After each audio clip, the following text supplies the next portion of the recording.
अस्सलाम वालेकुम, welcome back to innovate IT zone. आज हमारा जो टॉपिक है वो 2.7 के ऊपर है। इससे पहले हम लोगों ने सारे का सारा जो है वो प्रीवियस लेक्चर के अंदर कर लिया। आज का टॉपिक है decision making, equality and the relational operators. सबसे पहले तो हम लोग बता दें कि इक्वालिटी एंड रिलेशनल ऑपरेटर्स जो हैं हमारे, वो बेसिकली किसी ना किसी यानी दो या दो से ज़्यादा ऑपरेंड्स के दरमियान में बेसिकली कोई ना कोई रिलेशन जो होते हैं उसको क्रिएट करने के लिए हम लोग रिलेशनल ऑपरेटर का यूज़ करते हैं। ठीक है, जैसे आप लोगों के सामने ये बुक ओपन है, आप लोग चाहे तो इसे यहाँ से रीड आउट कर सकते हैं, लेकिन मैं चूँकि बस बेसिक चीज़ें आपको बताऊंगी। रिलेशनल ऑपरेटर्स हमारे पास किस टाइप के हैं? सबसे पहले तो ये हमारे पास 4 टाइप के यहाँ पर। ठीक है, एक होता है ग्रेटर देन, एक होता है लेस देन, एक होता है ग्रेटर देन इक्वल, एक होता है लेस देन इक्वल।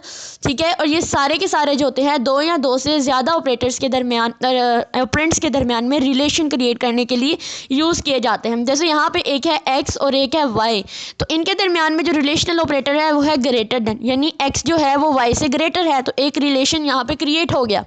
फिर यहाँ पर देखें लिखा हुआ है X less than equal to Y, यानी जो एक्स है वो वाई से लेस भी है और इक्वल भी है, या तो वो लेस होना चाहिए या इक्वल होना चाहिए। तो ये भी इन दोनों के दरमियान में क्या हुआ, एक रिलेशन क्रिएट हो गया। उसके बाद हमारे पास आ जाते हैं इक्वालिटी ऑपरेटर। तो इक्वालिटी ऑपरेटर्स क्या होते हैं, जिसमें हम लोग दो तरह के यूज़ करते हैं, एक होता है इक्वल टू का और एक होता है नॉट इक्वल टू का। ठीक है, अब ये ऑपरेटर इस सिंपल वर्ड में हम लोग इक्वल इसको कहते हैं और नॉट इक्वल इसको कहते हैं, लेकिन जब हमारे पास हम जब कोडिंग करते हैं तो उसके अंदर इक्वालिटी को हम लोग डबल इक्वल के इक्वल रखते हैं। ठीक है, इसको हम बोलते हैं इक्वालिटी ऑपरेटर, यानी हमारा जो एक्स है वो इक्वल है वाई के, और नॉट के लिए हम लोग जो है ये वाला जो एक्सक्लेमेशन मार्क्स है उसका यूज़ करते हैं, जो ये डिस्क्राइब करता है कि हमारा जो एक्स है वो नॉट इक्वल है हमारे वाई के। ठीक है, उसके बाद हम लोग नेक्स्ट चलते हैं, और एक और बात याद रखनी है कि कोडिंग के अंदर हमारे पास ये जो एक सिंगल इक्वल होता है इसको हम कहते हैं असाइनमेंट ऑपरेटर, यानी किसी ना किसी चीज़ को हम लोगों ने असाइन किया होता है। और जो नॉट इक्वल होता है ये इसका यहाँ पर कोई भी काम नहीं होता, इसका मतलब होता है नॉट असाइन। ठीक है, लेकिन जब हम लोग इसको किसी ना किसी चीज़ के दरमियान में रिलेशन क्रिएट करने के लिए या उसको इक्वल करने के लिए यूज़ करते हैं, तो तब हम लोग जो है वो इस डबल इक्वल का यूज़ करते हैं। ठीक है, नेक्स्ट चलते हैं। नेक्स्ट हमारे पास उन्होंने एक एग्जाम्पल ली हुई है जिसमें उन्होंने कहा है कि आप लोगों ने एक आईओ स्ट्रीम, यहाँ पर सबसे पहले तो आप लोगों ने ये प्री प्रोसेसर डायरेक्टिव लेना है। ठीक है, उसके बाद आप लोगों ने क्या करना है, मेन फंक्शन में जाना है, उसके अंदर आपने num1 लेना है और num2 लेना है, यानी दो आप लोगों ने लेने हैं इंटीजर टाइप के वेरिएबल्स और उनको 0 असाइन कर देना है। फिर इन दोनों वेरिएबल्स को आप लोगों ने इनपुट कराना है। ठीक है, यूज़र से। तो इनपुट कराने के लिए हम लोग क्या यूज़ करते हैं, सी इन यूज़ करते हैं, और प्रीवियस वीडियो में मैंने बताया है कि सी और C++ में किस तरह से हम लोग जो है वो C++ के अंदर स्कैनफ की जगह पे सी इन करते हैं और प्रिंटफ की जगह पर सी आउट करते हैं। ठीक है, फिर हम लोगों ने अपने ये आप लोगों के सामने प्रोग्राम ओपन है, इसको आप लोगों ने खुद रन करके देखना है, ताकि आप लोगों के सामने जो बुक ओपन है अगर आप लोग यहाँ से देखकर करेंगे देन बहुत ईजिली हो जाएगा, अदरवाइज़ मैं आप लोगों को इसको रन करके दिखा दूँगी। यहाँ पर है कि अगर मेरा जो num1 है वो इक्वल टू है num2 के, तो मेरे पास क्या होगा कि सी आउट में वो मुझे प्रिंट करा देगा कि num1 जो है वो इक्वल है num2 के, यानी जो मेरे पास आउटपुट आएगी इसकी वो कुछ इस तरह की आएगी। ये जो आप लोगों को प्रिंट शो हो रहा है ना, इस तरह की, लेकिन ये बेस करता है कंडीशन के ऊपर। ठीक है, अगर कंडीशन ट्रू होगी तो, अदरवाइज नहीं।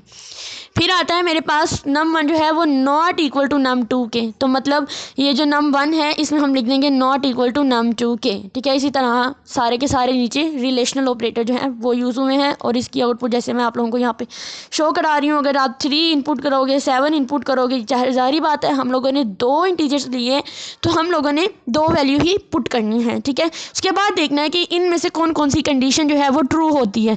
फॉल्स वाली तो इसमें से कोई है ही नहीं, तो सिर्फ ट्रू वाली ही स्टेटमेंट जो है इसमें रन होकर आएंगी, अदरवाइज आप लोग के पास फॉल्स वाली कोई भी कंडीशन रन होकर नहीं आएगी, क्योंकि वो इफ़ एल्स में आ जाती है। ये सारी की सारी अभी इफ़ कंडीशन ही हैं।